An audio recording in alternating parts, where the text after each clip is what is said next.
Quem pode dizer amém? Amém?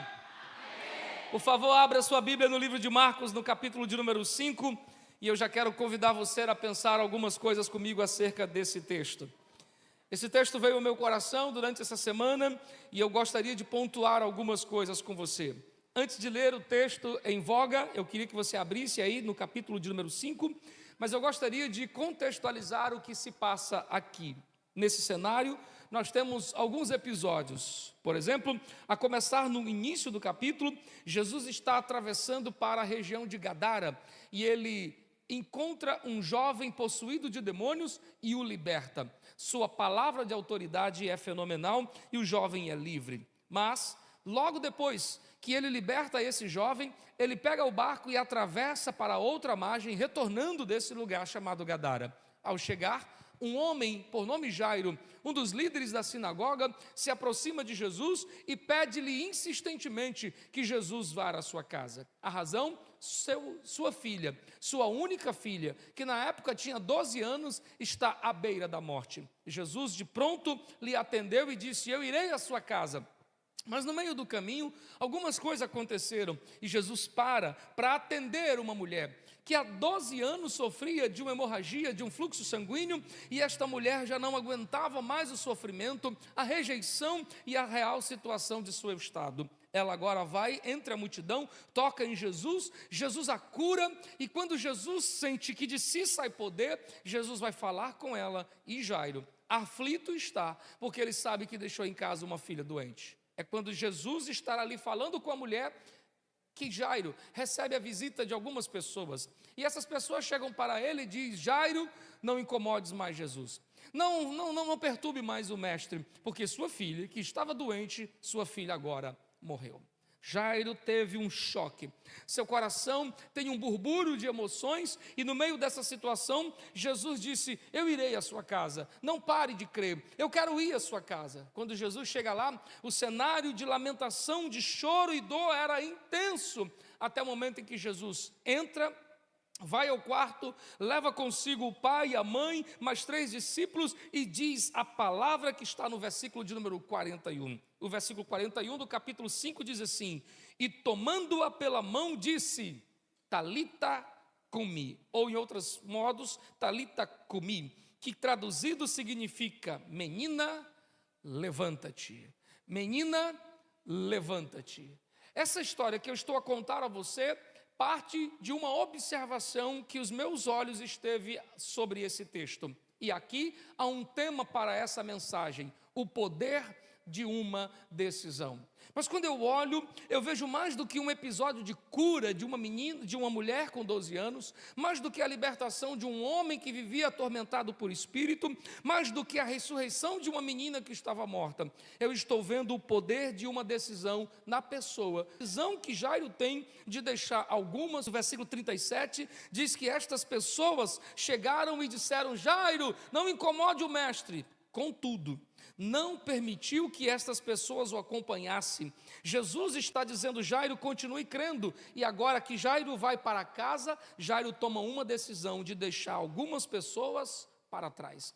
Eugênio Peterson, quando escreve a versão A Mensagem, chama essas pessoas de fofoqueiros que se alimentavam de más notícias. Pois bem, eram estas pessoas, e essas pessoas não vieram apenas para dizer: Jairo, ela morreu. Elas vieram para impedir Jairo de ter um encontro com Jesus. Pois o texto em Marcos vai dizer, na versão RA, que líderes da sinagoga chegam para o principal líder e diz: homem, você está perdendo tempo, pare com isso, pare de incomodar Jesus. Jesus dá um choque em Jairo, dizendo: não atente para estas coisas. É quando Jairo toma a decisão de seguir Jesus, deixando algumas pessoas para trás. O mesmo acontece no versículo 40, quando ele entra dentro de casa e as pessoas estão ali chorando, e Jesus disse: por que choram? A menina não morreu, a menina dorme. Eles estão zombando, com gargalhadas, como que zombando de Jesus e zombando de Jairo. E quando Jesus entra dentro do quarto, entender que uma decisão foi tomada, a decisão de deixar algumas pessoas para trás. E quando eu pensava sobre isso, me veio à mente 2 personagens que envolvem uma história muito parecida. No livro de Jonas, no capítulo 1, a história de um profeta que tem o nome do livro, que pegou um barco para fugir dos planos de Deus, e agora, por conta dessa atitude, a embarcação, os marinheiros e toda a mercadoria de um barco está indo a pique. O dono do barco nada tem a ver com o profeta fujão e desobediente, nada tem a ver com isso, mas por conta de estar levando no barco pessoas erradas, seu barco está quase afundando.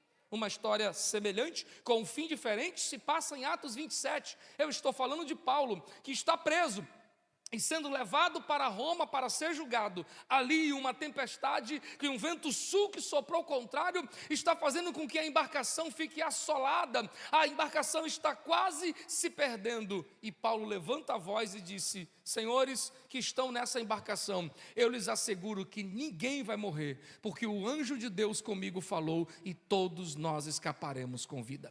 Personagens diferentes, em situações parecidas, dizem para mim que as pessoas com quem eu decido andar determinam o fim da minha jornada. Muitas pessoas estão caminhando miseravelmente porque estão andando com pessoas inapropriadas. Muitas pessoas estão tendo dias difíceis porque escolheram andar com pessoas erradas. Às vezes essa pessoa está sentada do seu lado. Às vezes essa pessoa trabalha com você. Às vezes essa pessoa vem até para a igreja com você. Às vezes essa pessoa se dá como seu melhor amigo, mas você não está percebendo, ela está te afastando, ela está te levando para o pior. Isso acontece no livro de 2 Samuel, no capítulo 13, quando uma história envolve um homem chamado Aminon.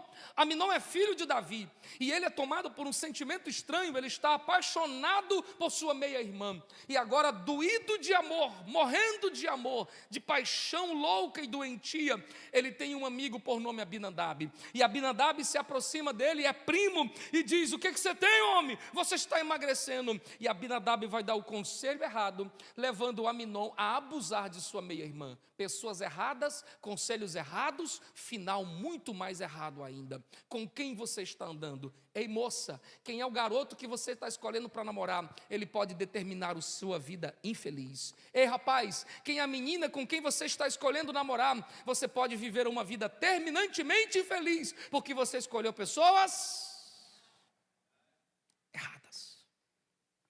Diferentemente de Aminon, a história conta outro fato no capítulo 5 de 2 Reis, um homem chamado Naamã. Naamã é leproso, condecorado, mas é leproso. E quando ele vai ao encontro do profeta Eliseu, o profeta dá uma ordem dizendo: vá ao rio Jordão, banhe-se, lave, mergulhe-se no rio Jordão. E quando ele foi ao rio Jordão, sua voz e sua fala foi: como que pode? Eu sou um comandante, poderia me banhar em outras águas, mas me mandou para as águas do Jordão, me mandou para as águas impuras e barrentas. É quando o versículo 13 do capítulo 5 de 2 Reis diz que os seus comandantes chamam ele de pai e diz: meu pai, se o profeta tivesse te pedido coisa difícil, você teria feito. Ele só está te pedindo: mergulhe, homem. Palavras certas, amigos certos. E Naamã mergulhou, e o resultado da história, você sabe, Naamã ficou curado. Com quem você está andando? Quem são as pessoas que você está compartilhando sua vida? Nós precisamos aprender a tomar uma decisão que na caminhada é preciso deixar algumas pessoas para trás. É preciso cortar alguns laços, algumas relações que não são laços, mas embaraços.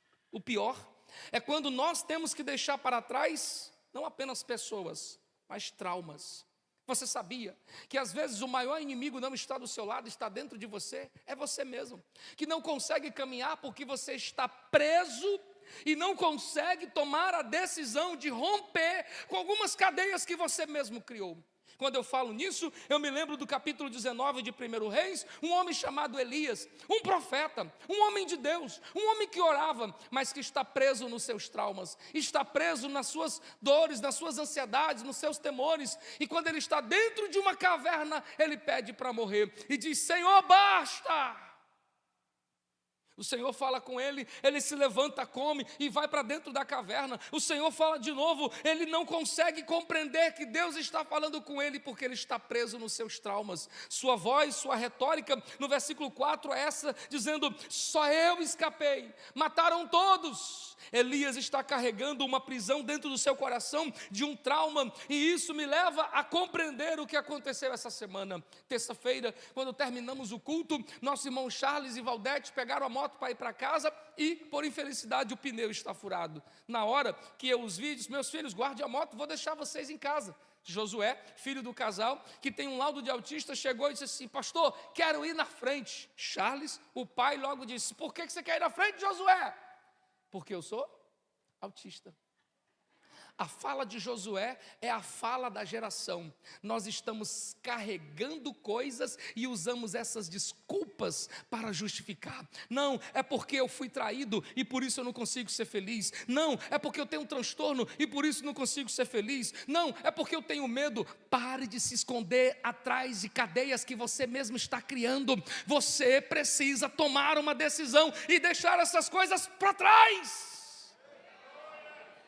Não, mas eu não posso, eu não consigo, mas minha mãe me rejeitou, mas meu pai não liga para mim, mas ninguém liga para mim. Você vai viver de autocomiseração até quando, moço? A ordem para você hoje é: Talita cumi, levante-se.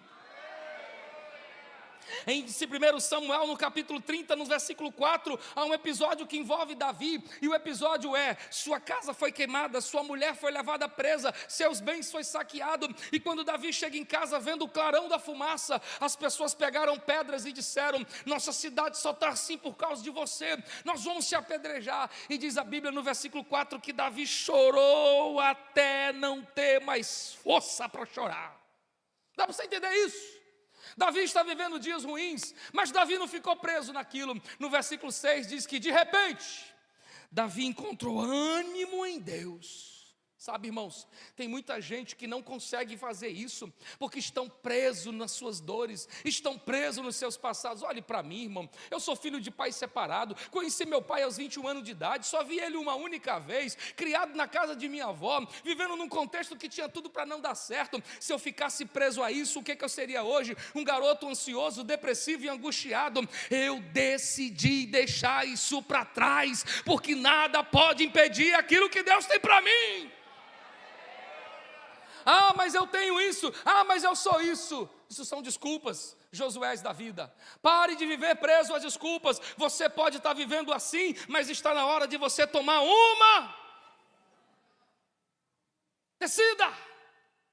Ninguém me ama, se ame. Ninguém fala comigo, fale você. Ah, mas todo mundo diz que eu sou feio. Pare de se achar o patinho feio, porque até o patinho feio é importante na história. Ou você acha que Deus só criou as pessoas bonitas, ou que Deus só criou os altos? Você é obra da criação de Deus. Pare de ficar mendigando amor, ficar mendigando atenção, ficar mendigando isso. Pare, está na hora de você tomar uma decisão. Você só será livre se você decidir: estou deixando essas coisas para trás. Talita cumi. Mas essa não foi a única decisão de Jairo. Depois que Jairo decide deixar essas pessoas para trás, a decisão seguinte agora é abandonar a dúvida do seu coração. No versículo 35 diz que Jairo, quando estar ali falando com Jesus, vieram e disseram para ele: sua filha já morreu. Não incomode mais o mestre. Irmão, quem já passou pelo óbito sabe que essa é uma das notícias mais ruins de se receberem, a notícia da perca de alguém querido. E principalmente no auge da situação, a filha única de 12 anos, cheia de expectativas e sonhos, agora está morta. Quando Jairo ouve isso, seu coração é bombardeado por um aflorado de sentimentos, e entre eles o medo, o pavor, a tristeza. É quando Jesus o sacode. E no versículo 36 diz: Jesus, sem acudir tais palavras, disse ao chefe da sinagoga: não pare de crer, não temas, creia somente. Jairo poderia dizer a Senhor: enquanto a vida, a esperança, a menina já morreu, então tchau, tchau, eu vou para casa. Mas Jairo deixou para trás a dúvida, deixou para trás o medo, deixou para trás as más notícias. Sabe, irmãos, nós precisamos aprender a abandonar estas coisas que minam a nossa fé. Jó não tinha nada, e mesmo assim está dizendo no capítulo 13 do seu livro, no versículo 15: nem que ele me mate, eu ainda esperarei nele. Ao contrário de Jó, Salomão tinha tudo e quase perde a fé. No capítulo 2 de Eclesiastes, no versículo 11, ele diz: o que adiantou ganhar tudo isso, se eu vou morrer como morre até os animais? Isso foi em vão. Olha a diferença, a distância entre um homem que tem tudo e parece não ter fé, e um homem que não tem nada, mas ainda continua na fé. Ladrões que minam a nossa fé precisam serem cortados da nossa relação. Está na hora de nós acreditarmos e irmos até as últimas consequências. Fé não é a prova de coisas que se veem, mas a prova de fatos que não se veem. Eu não preciso sentir para acreditar que Deus está comigo. Eu não preciso de um sinal meteórico, atmosférico, catastrófico, para saber que Deus está comigo. Não, Deus está comigo porque Ele falou. E se Ele não falar, Ele deixou de estar com você? De maneira nenhuma, Ele continua com você. Eu visitei minha mãe nesta quarta-feira, senhoras e senhores, e o último laudo da tomografia de minha mãe constatou um tumor de 18 centímetros na região do peritônio, ou seja, o tumor voltou. Um tumor de 17 centímetros na região de suas costas. Um pleurasma, ou seja, um vazamento nos seus pulmões de líquido já entrando e uma veia de sua artéria entupida. Minha mãe recebeu um diagnóstico de morte.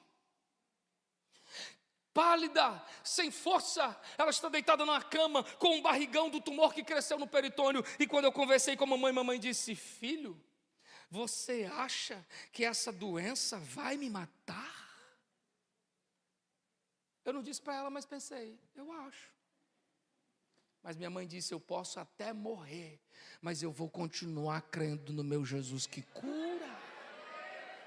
Senhoras e senhores, no livro de Hebreus, no capítulo de número 11, é isso que diz o versículo de número 13, que eles morreram na esperança da fé, mesmo sem alcançar as promessas, eles as viam de longe e as saudavam, como que dizendo: eu vou viver. Eles morreram crendo, porque é melhor morrer na fé do que viver sem ela. É melhor morrer crendo em Jesus do que viver esse mundo alheio, aleatório. Então decida abandonar a dúvida, decida continuar crendo. Eu preciso falar, meu time foi campeão 2 vezes essa semana, e nós flamenguistas aprendemos a acreditar nos impossíveis. Deixa eu lembrar uma coisa para você, é o ano de 2001, não acho graça não, que isso é sério, menino. No ano de 2001, o campeonato carioca está decidido, Vasco vai ser campeão. Flamengo, para ganhar do Vasco, tem que ganhar de 3-1, já era 42 minutos do segundo tempo, o Vasco já está com a taça na mão, uma falta acontece, um moço chamado Djavan Petkovic pega uma bola, e 43,5 do segundo tempo, ele faz um gol. Sabe o que aconteceu? Flamengo foi campeão. Se os flamenguistas conseguem acreditar até o fim, por que você está duvidando? Por que você está pensando em abandonar? Pare de ser assim, aprenda a acreditar até o fim.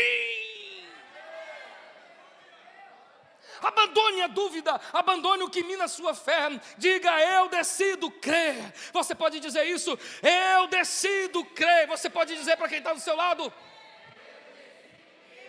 eu vou morrer por causa desse problema. Isso aqui não tem mais jeito, meu casamento acabou. Mas você vai viver aquilo que a sua fé determina. É preciso entender que o poder da decisão, Jairo tomou e disse: ninguém entra no quarto. As pessoas estão atrapalhando minha fé. Eu não me alimentarei das notícias que trouxeram a mim. Eu continuarei crendo. Eu gosto da versão NTLH, quando Jesus sacode Jairo dizendo: moço, pare de se alimentar de más notícias, continue crendo em mim. E porque Jairo acreditou, ele viveu o milagre. Sua filha ressuscitou. Sua filha ressuscitou. Aqui tem alguém que ainda consegue crer? Aqui tem alguém? Meu Deus, eu não sei o que vai ser desse mundo, porque a coisa está feia. Eu decido crer. Eu não sei o que vai ser, porque o candidato a presidente, eu continuo crendo em meu Deus. Eu não sei o que vai acontecer, porque o prefeito, pare com isso, eu decido crer. Talita cumi, levanta-te e creia no teu Deus. A última coisa dessa mensagem que quero chamar a sua atenção é a decisão, e eu deixo por último só para destacar que ela é a maior das decisões tomadas. Se foi importante decidir deixar para trás pessoas erradas, deixar para trás a sua dúvida, foi mais importante a decisão que Jairo toma no versículo 21 do capítulo 5. No versículo 21 diz assim: tendo Jesus voltado no barco para o outro lado, aflui uma grande multidão, eis que se chega a ele um dos principais da sinagoga chamado Jairo, vendo, prostrou-se aos seus pés e insistentemente lhe suplicou: minha filha está quase morrendo, vem e impõe as mãos sobre ela para que ela seja salva e viverá. E encerra o versículo 24 dizendo: e Jesus foi com ele.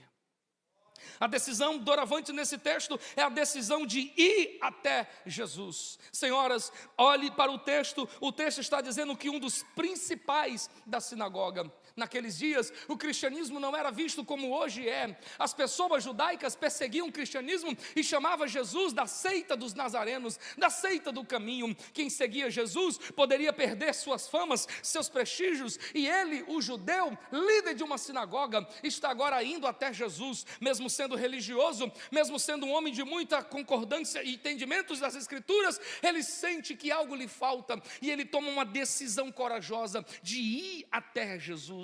Essa é a maior decisão. E por quê? Porque essa decisão envolve batalhas físicas, emocionais e espirituais. Todas as vezes que alguém decide ir a Jesus, ele enfrenta uma guerra constante. Sabe por que você ainda não conseguiu se levantar da sua cadeira e entregar a sua vida a Jesus? Porque há uma batalha no mundo espiritual para te impedir de fazer isso. Sabe por que você ainda não conseguiu se reconciliar com Deus? Porque há uma guerra em meio a isso. O inferno sabe que no seu coração há temor, e se você ficar aqui ouvindo a palavra, ele sabe que o resultado é você e Deus. Então ele tem feito de tudo para te impedir de chegar aqui. Mas eu quero te chamar a atenção para um detalhe: tome a maior, a mais bela, a mais importante das decisões. Se a decisão é ir até Jesus: pastor, eu quero ir até Jesus, o que é que eu vou enfrentar? Número 1, você vai enfrentar o mundo. Número 2, você vai enfrentar o pecado. Número 3, você vai enfrentar o inferno. Como assim, pastor? Quero te fazer entender isso no episódio que envolve um homem chamado Zaqueu. Zaqueu, ele está cansado, ele tem dinheiro, mas está vazio. Ele tem nome respeitado porque é um cobrador de imposto, mas ele sente vazio, e ele disse: eu quero me encontrar com Jesus. Só que alguns problemas lhe sobrevêm à vida. Ele é de baixa estatura e por conta disso há dificuldade de ver, mas ele não desiste. Eu vou subir em cima de uma árvore, eu quero ver nem que seja ele passando por aqui. Mas aí vem o segundo problema: a multidão que começa a dizer: vai, sai do meio baixinho. Mas ele vence a multidão, ele vai até a árvore para subir lá e querer ver Jesus. Mas aí vem a terceira guerra do coração de Zaqueu. Será que ele me vê? Será que ele se importa comigo? Será que ele vai me ver? Eu sou um pecador. Essas coisas mostram para mim a batalha que é ir até Jesus. O inferno começa a te acusar dos seus pecados, dizendo: você não merece. Quem você pensa que é? Se você é isso, já fez isso e aquilo outro. Quem você pensa que é? E um turbilhão de sentimentos começam a te atrapalhar de tomar a mais importante das decisões. Mas você não enfrenta só isso, enfrenta as pessoas que dizem assim: agora tu vai com esse negócio de ir para a igreja, de carregar a Bíblia debaixo do braço. É o mundo tentando atrapalhar você.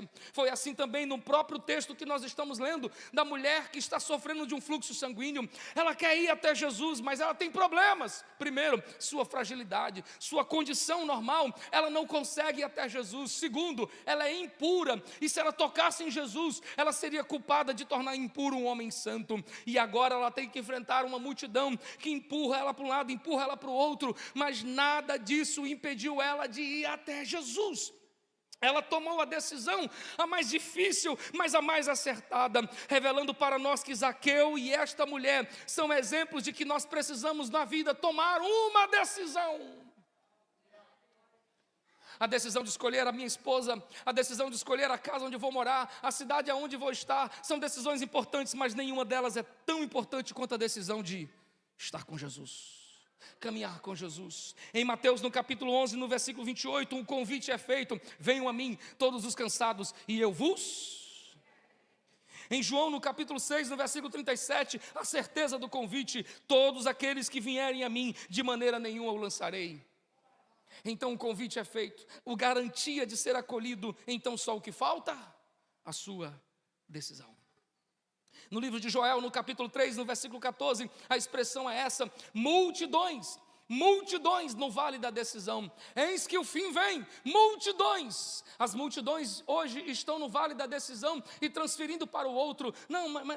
Mas isso aqui, e a gente transfere, e as famosas frases que nós usamos: se Deus quiser, ora pois Ele quer. Sim, Ele quer. Em Timóteo, no capítulo 2, no versículo 4, está dizendo que esta é a vontade de Deus, a salvação de todos os homens. Está mais do que explícito que Deus quer. Mas quando nós falamos assim, é a maneira que nós temos de se auto-justificar a nós mesmos. E aí nós começamos a encontrar tantas outras justificativas. Sou novo demais, sou velho demais, já errei demais, eu nunca matei, eu nunca roubei. E a gente fica arrumando tantas desculpas. E você não sabe que essas desculpas é só o inferno tentando impedir você de tomar a maior de todas as suas decisões. Se é importante decidir abandonar pessoas erradas, se é importante decidir deixar para trás o medo e a dúvida, a mais importante, que começou toda essa história, começou com Jairo dizendo: eu vou até Jesus. E se ele não tivesse ido, nada disso tinha acontecido. Sua filha teria sido sepultada. Se ele não tivesse ido, seria apenas uma história que aconteceu naquelas regiões. Mas porque ele decidiu ir, uma história narrada. E essa história é uma história de milagres. A sua história depende das suas decisões. Qual é a história que você vai tomar? Qual é a história que você vai escrever? Depende da decisão que você toma. Então chega de adiar, chega de protelar, chega de jogar para frente a decisão que você sabe que já devia ter tomado. Portanto, hoje a palavra para você é Talita cumi. Traduzido para o português: menina, levanta-te. Levanta-te. Tendo ouvido essa palavra, então eu espero você se levantar da sua cadeira e vir ao altar e dizer: eu estou me entregando a Jesus. Eu quero me reconciliar com Jesus. Eu quero receber Jesus como meu único, suficiente, exclusivo Salvador. Aonde está você, menina? Aonde está você, menino? Aonde está você, homem ou mulher? Chegou a hora de você tomar a sua decisão. Não será ninguém por você, será você e somente você. Será você e a sua escolha. Deus não entrará à força na sua vida. Deus não mudará a sua história sem que você primeiro dê a Ele a chave e a direção, o destino da sua vida. Foi Ele mesmo que disse: os céus e a terra tomam como testemunha de que propus a ti o caminho da vida e o caminho da morte. Jesus propõe, 2 homens estão ao seu lado e Ele deixa que eles escolham. Um acertadamente escolheu caminhar com Jesus, e sua eternidade foi uma eternidade no paraíso. E você? Qual será a sua escolha?